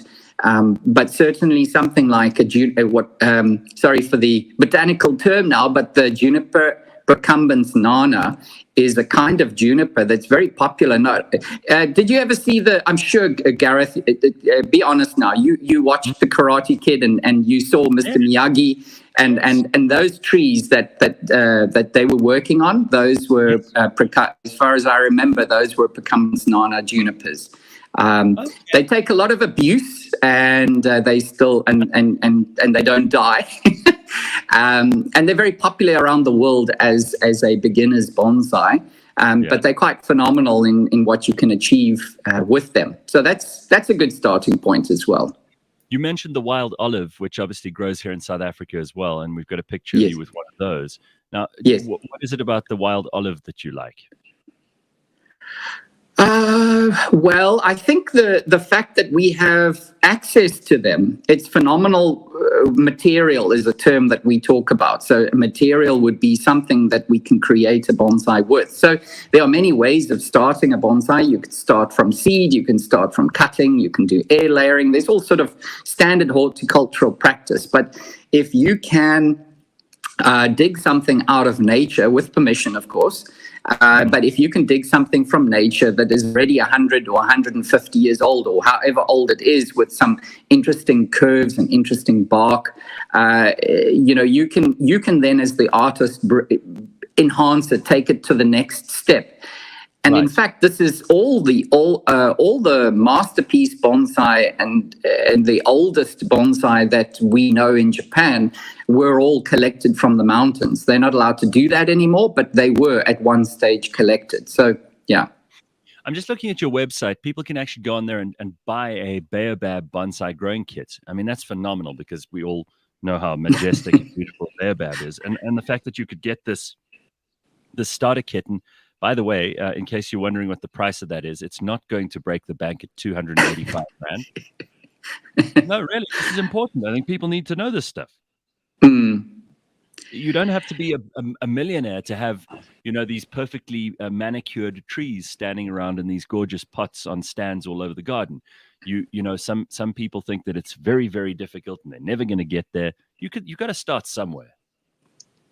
Correct. And I think we all, as I said, how I tell people that ask me, I say the only difference between we've all killed trees, all killed. I mean, as we're learning, we make mistakes. But if we don't make mistakes, are we really learning? Are we pushing out the limits of our knowledge? But the only difference between myself and a beginner is the value of the trees that I'm killing. Yeah. You've got to be a lot more careful. Just for those people who are also curious as to how these things work in terms of pricing. I mean, what is the most expensive tree you've seen with your own eyes, and how outrageous does it become at the very, very extreme end? There was a couple of years ago. There was a Miyajima Goemasa, which is a grafted white pine. It was sold on auction for. At that time, it was $1 million. So at the moment, so in our terms, it would be about I don't know now 60. With appreciation, maybe 16, 17 million rand, somewhere around there. And it was sold in Japan. I don't know I can't remember the person who bought it, but it was sold in Japan. It was on display. It was a phenomenal tree. I mean, but to somebody, it's definitely not worth 15 million, but to somebody else, perhaps it is. So it's different. And you have indoor and outdoor bonsai? Well, personally, no, I don't have any indoor bonsai. I'm not a big fan of them. But if you do have indoor or do intend to keep a tree indoor, it would need to be a tree that's tropical in nature, that can handle a consistent sort of temperature range, that it doesn't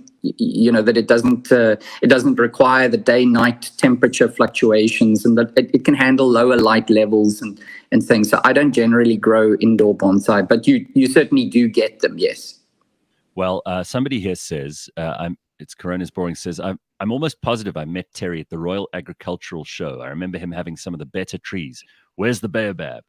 And then someone else asked, Carl says, do you ever get vegans or conservationists protesting outside your house for cruelty to plants, because you're doing what foot binding used to do to I understand. No, that's why I live in a security estate, Gareth. So you don't have to deal with this. No, just kidding. I'll be honest. I think my plants are better cared for and nurtured than trees growing in the wild or growing, in the garden.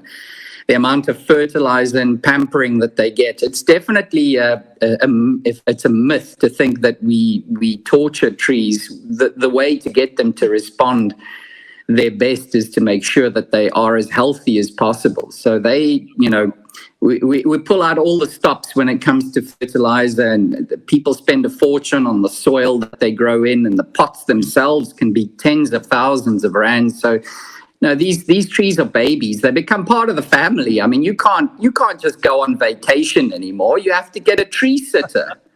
And you also have carnivorous plants that you sell. Yes. I mean, this is amazing, because I have a little Venus flytrap, which I bought probably a year ago. It's still alive. Somehow I managed to keep it alive. They're very difficult to look after. They have to be there has to be a certain amount of water at the bottom of the container the whole time. And it's hard to look after these things. I'm proud of myself for having kept it alive.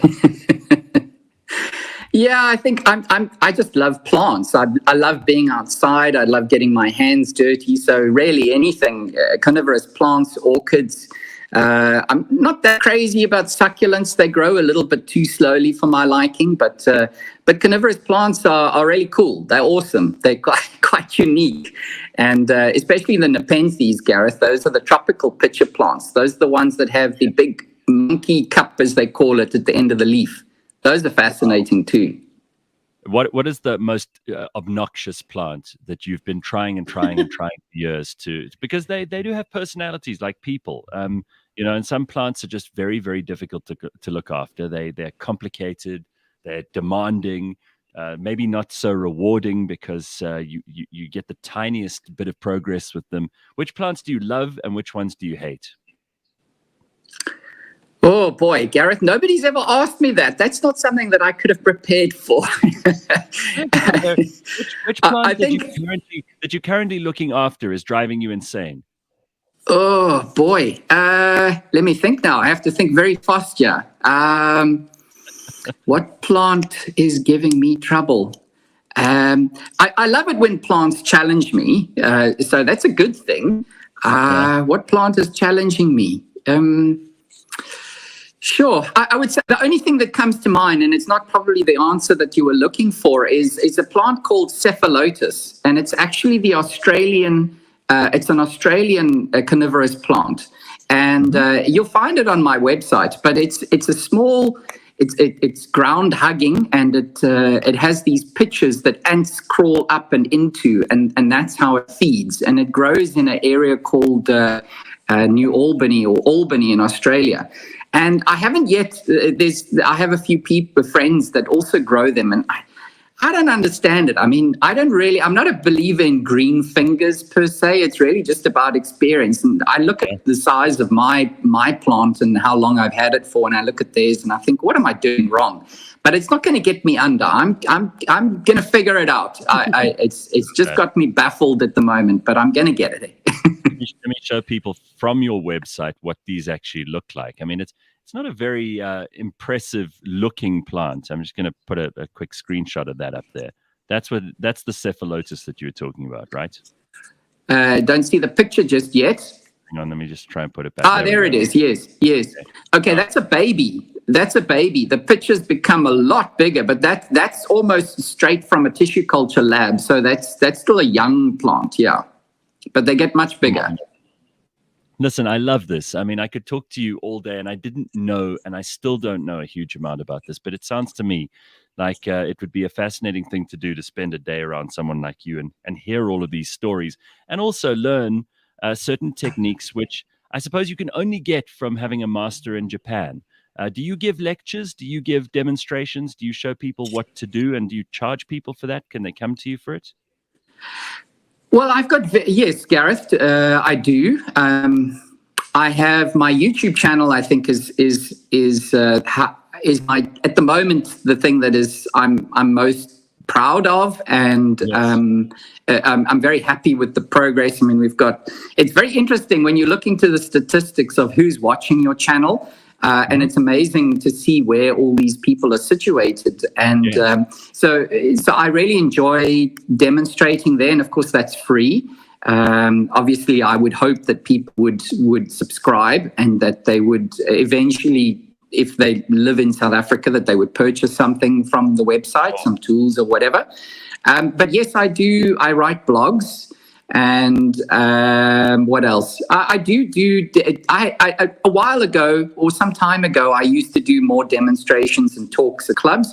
But a lot of that, COVID has changed a lot of how that works, unfortunately. And much of what we do now is based online. But what I love about the platform of online is that you certainly can reach a far wider audience. And so the working with the species that we have in South Africa, and also, in fact, something that most of the knowledge that is being presented online is in the Northern Hemisphere, and there's not a lot on the Southern Hemisphere. So I have people in Australia saying, "Oh, thank you, Terry, so much for doing that video. Now I know when to do this and that on pines," because it's the opposite to the Northern Hemisphere, our seasons.